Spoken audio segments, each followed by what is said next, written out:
परमेश्वर के दूत उन्हें खत्म कर देते थे, तो परमेश्वर शैतान को खत्म क्यों नहीं करता।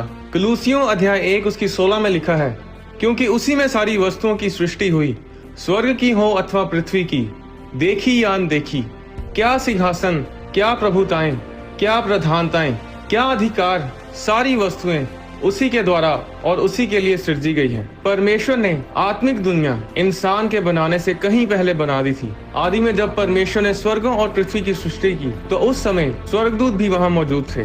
अय्यूब अध्याय 38 उसकी 4 और 7 में लिखा है, परमेश्वर ने कहा, जब मैंने पृथ्वी की नींव डाली तब तू कहाँ था? यदि तू समझदार हो तो उत्तर दे। जब कि भोर के तारे एक संग आनंद से गाते थे और परमेश्वर के सब पुत्र जय जयकार करते थे। जब आदम ने अदन के बाग में पाप किया, तो परमेश्वर ने शैतान को उसी समय खत्म क्यों नहीं किया?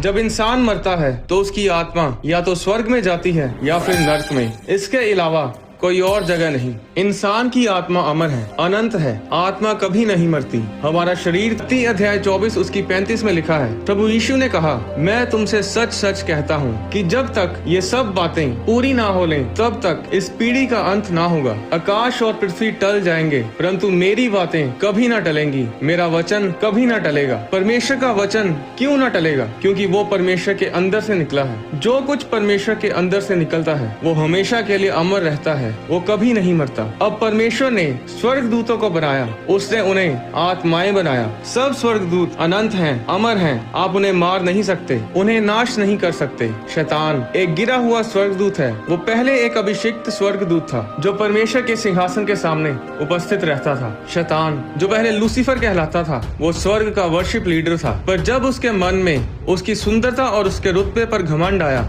तो उसने अपने मन में कहा कि मैं स्वर्ग पर चढ़ूंगा, मैं अपने सिंहासन को ईश्वर के तारागण से अधिक ऊंचा करूंगा और उत्तर दिशा की छोर पर सभा के पर्वत पर विराजूंगा।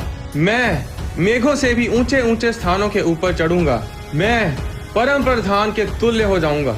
जब शैतान के अंदर मैं आ गई, जब वह घमंडी हो गया, तब वह स्वर्ग से धरती पर गिरा दिया गया और तब एक अभिषिक्त दूत कहलाने वाला शैतान बन बैठा। सिर्फ घमंड के कारण उसे स्वर्ग से निकाल दिया गया। नीति वचन अध्याय 16 उसकी 5 पे लिखा है, सब मन के घमंडियों से यहोवा घृणा करता है, ऐसे लोग निर्दोष ना ठहरेंगे। नीति वचन 16 उसकी 18 में लिखा है, विनाश से पहले गर्व और ठोकर खाने से पहले घमंड आता है। अगर आप घमंडी हैं तो आपका भी शैतान की तरह विनाश होगा, पर अगर आप नम्र हैं तो परमेश्वर आपको ऊंचा करेगा। नीति वचन अध्याय 18 उसकी 12 में लिखा है, नाश होने से पहले मनुष्य के मन में घमंड और महिमा पाने से पहले नम्रता होती है। नीति वचन अध्याय 11 उसकी 2 में लिखा है, जब घमंड आता है तब अपमान आता है, पर जब नम्रता आती है तब बुद्धि आती है। याकूब अध्याय 4 उसकी 10 में लिखा है, प्रभु के सामने नम्र बनो तो वह तुम्हें ऊंचा करेगा। क्योंकि शैतान पहले एक अभिषिक्त स्वर्गदूत था जो कि परमेश्वर के द्वारा जन्मा था, इसलिए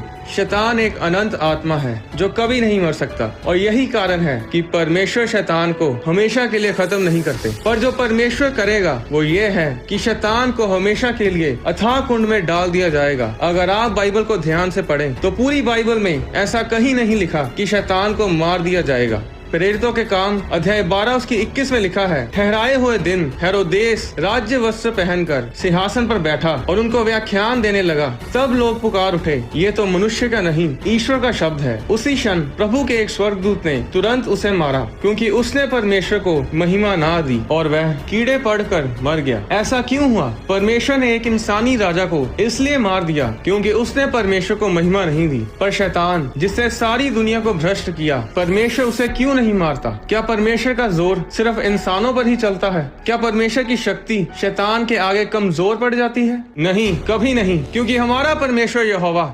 सर्वशक्तिमान, परम प्रधान और महाबुद्धिमान है। ऐसी कोई तोप नहीं बनी, ऐसा कोई हथियार नहीं बना जो हमारे परमेश्वर के आगे टिक पाए। वो हमेशा से सर्वशक्तिमान था, सर्वशक्तिमान है और सर्वशक्तिमान रहेगा। ना स्वर्ग में, ना धरती पर और ना धरती के नीचे ऐसी कोई चीज नहीं जो परमेश्वर के आगे घुटना ना टेकेगी। वो राजा मार दिया गया क्योंकि वो शरीर में था, उसकी आत्मा नहीं मरी क्योंकि उसकी आत्मा अमर है, पर वो नर्क में गई। परमेश्वर ने जब आदम को बनाया तो उत्पत्ति अध्याय 2 की 7 में लिखा है, तब यहोवा परमेश्वर ने आदम को भूमि की मिट्टी से रचा और उसके नथनों में जीवन का श्वास फूंक दिया और आदम जीवित प्राणी बन गया। श्वास का इब्रानी शब्द है रूआह, जिसका मतलब है हवा, आत्मा और श्वास। 1 थिस्सलुनीकियों अध्याय 5 उसकी 23 के अनुसार है। यशायाह अध्याय 55 उसकी 11 में लिखा है, उसी प्रकार से मेरा वचन भी होगा जो मेरे मुख से निकलता है वह व्यर्थ ठहर कर मेरे पास ना लौटेगा, परंतु जो मेरी इच्छा है उसे वह पूरा करेगा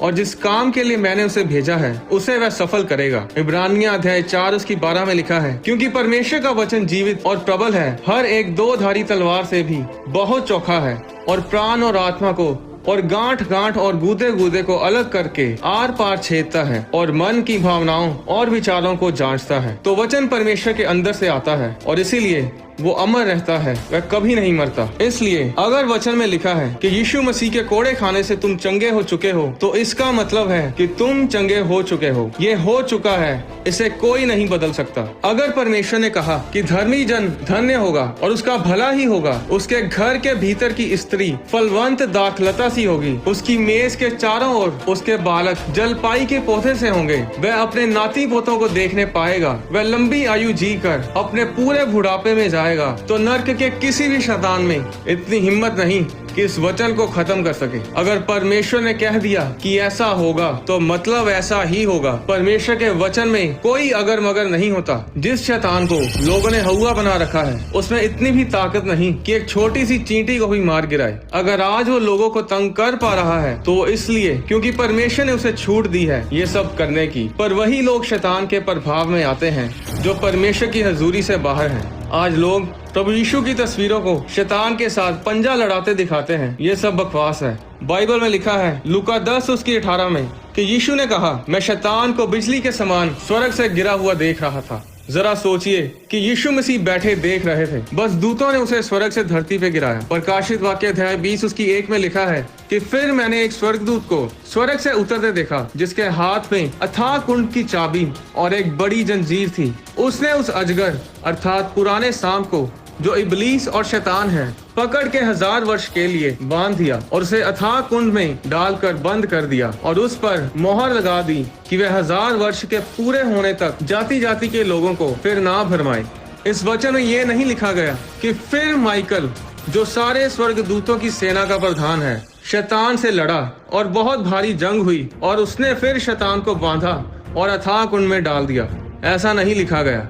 इस वचन में लिखा है कि एक स्वर्गदूत, सिर्फ एक साधारण स्वर्गदूत उस शैतान को जो पुराना सांप है, जो इबलीस है, उसे पकड़ के 1000 वर्ष के लिए अथाह कुंड में बंद कर देगा। आज लोग शैतान से इसलिए डरते हैं क्योंकि परमेश्वर के साथ उनका कोई संबंध नहीं है। अब शैतान मर नहीं सकता, इसका मतलब ये नहीं कि आपको शैतान से डरना चाहिए। लूका अध्याय 10 उसकी 19 में लिखा है, देखो मैंने तुम्हें सांपों और बिच्छों को रोनने का और शैतान की सारी सामर्थ्य पर अधिकार दिया है और किसी वस्तु से तुम्हें कुछ हानि ना होगी। अगर परमेश्वर ने कहा कि मेरे विश्वास करने वालों में ये चिन्ह होंगे कि वे मेरे नाम से दुष्ट आत्माओं को निकालेंगे, नई नई भाषा बोलेंगे, सांपों को उठा लेंगे और यदि वे प्राण नाशक वस्तु पी भी जाएं तो भी उनकी कुछ हानि ना होगी, वे बीमारों पर हाथ रखेंगे और वे चंगे हो जाएंगे।